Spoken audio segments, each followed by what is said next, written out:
time to get into okay, god damn it. It's time to get into my March wrap up. Okay, so I'm gonna be telling you guys the books I read in March. I read 4 books, so I have decided that that is kind of the speed in which I'm gonna read for, you know, the year. 4 books a month is doable. I don't feel too pressured. Like I feel confident in my ability to get that done. And weirdly enough, I set my Goodreads goal to 35 books this year, but here we are, beginning of April, and I've already read 14 books, so I am doing great. I'm looking to surpass my Goodreads goal for the first time ever. So, first book I read this month was While We Were Dating by Jasmine Guillory.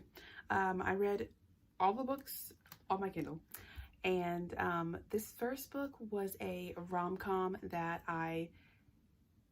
actually, that's not true. Hold on, she's right here. Wow, March was forever ago. Anyways, so yeah, I do own this copy.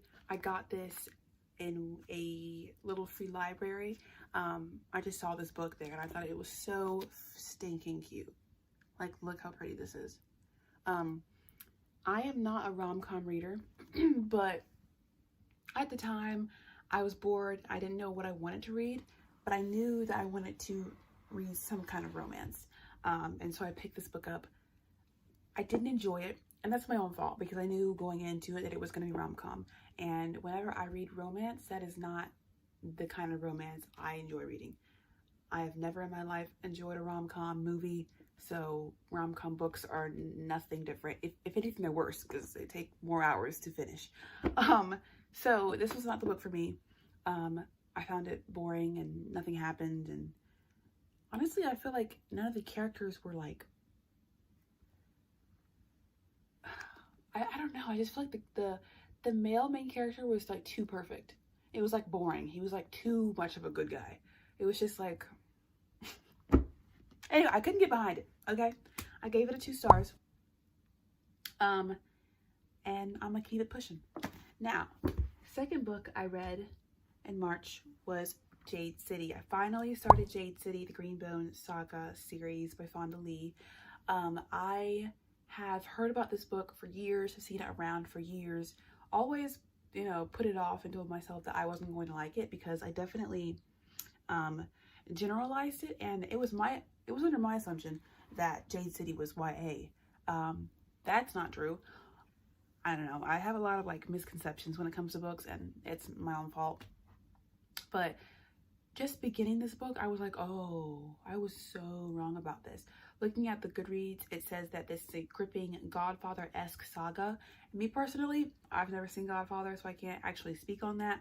But I can speak on just like general kind of crime thrillers, or like gangs, or like, you know, those feuds that kind of mix politics. And I can say that Jade City did an amazing job just encapsulating everything perfectly. I have a reading vlog specifically on Jade City if you want to check it out. I ended up giving this book 4 stars. It was just so interesting, and I'm really excited to continue the series, which I plan to do in May. Yeah, I had a good old time, and I love Hilo. And the second I like read a little bit about his character, I was like, he's the main character, ain't he? I see it. I see you. So the next book I read was The Little Liar by Mitch Albom. So this was my prized possession of the month, guys. I gave this book 5 stars. This is historical fiction, World War II. I'm going to be recommending this book forever. Like, if anyone out there is looking for historical fiction, I know personally sometimes I'm hesitant to pick up a World War II historical fiction because I feel like I am lacking in other history. Like, I feel like a lot of the books that are kind of shown to me that are historical fiction are focused on World War II, to the point where I feel like I don't know anything about the rest of the world, which I don't think is good. So I was kind of apprehensive to pick it up, to be honest with you. But once I read what it was about, it was very, very intriguing and very hard for me not to at least attempt to read it, especially with it being so short. It was giving The Book Thief, which personally I DNF'd that book like a couple months ago because I thought it was kind of boring and kind of like extra. It was just extra and it wasn't giving anything. That's my opinion.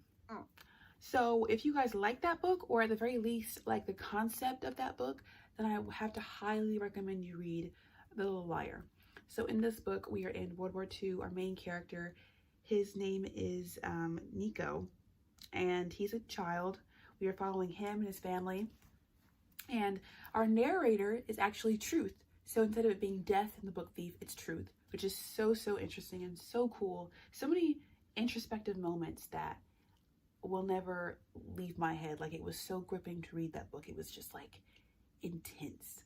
Like, I read that book in like 2 days. Like, it was just intense. It was beautiful. It was masterful. So the plot line, we have this boy,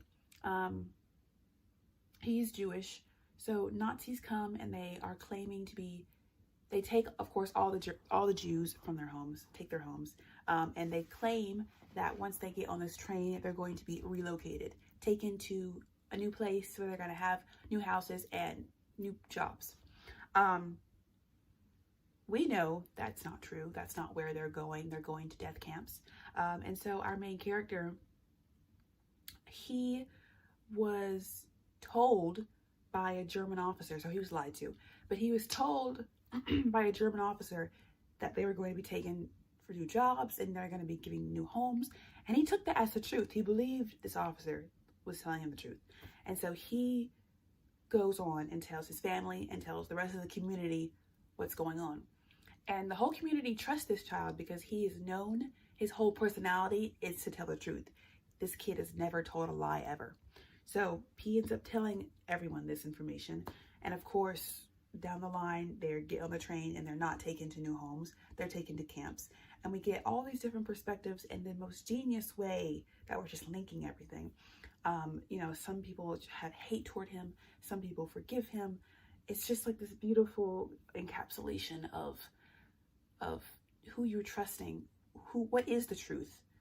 And it was just beautiful and fantastic. 5 stars, love it. Okay, last book I read this month in March was The Housemaid's Secret, which is the second book to the Housemaid series by Frida McFadden. So this book I ended up giving 3 stars. This is thriller. I'm sure you guys are familiar with this book series. We're following a housemaid, and let's see, in the first book we had a housemaid and she was kind of cuckoo in a sense.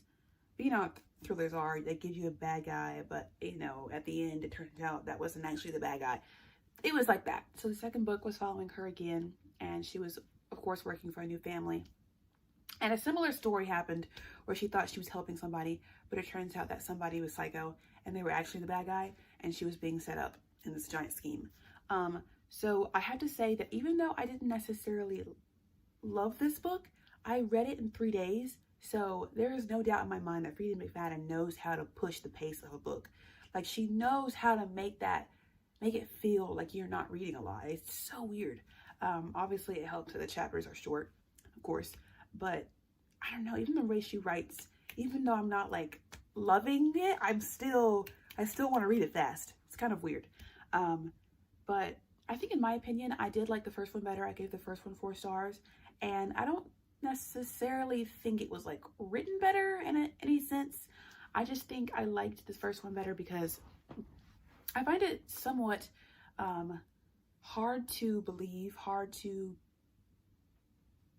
accept a storyline when you are creating like a thriller book series where we're following the same character and they continue to be thrown into like similar instances of like horror, and we're supposed to believe this lady is still somehow falling into these fucking traps. Like, babe, the first book you were a housemaid and shit went bad. Why are you still taking jobs as a housemaid? Go be a barista. It is really not that hard. I worked at Starbucks, queen. Trust me, the stress level compared to what you went through is at a low, okay? You need to find a new job. It's really not that difficult. Also, she had a boyfriend throughout this book. His name was Brock. That man was being used and abused, walked over, and just, it was hard to read.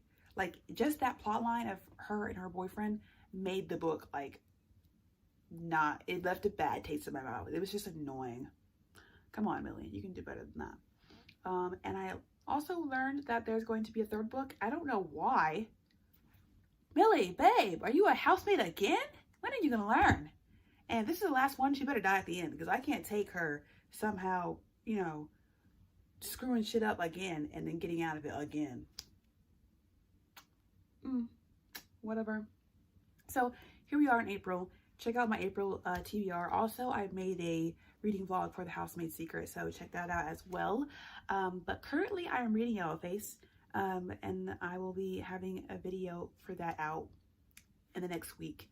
And I'm reading Yellowface because my subscribers chose that book for me, and it's going to be a very fun video because this book is fucking awesome.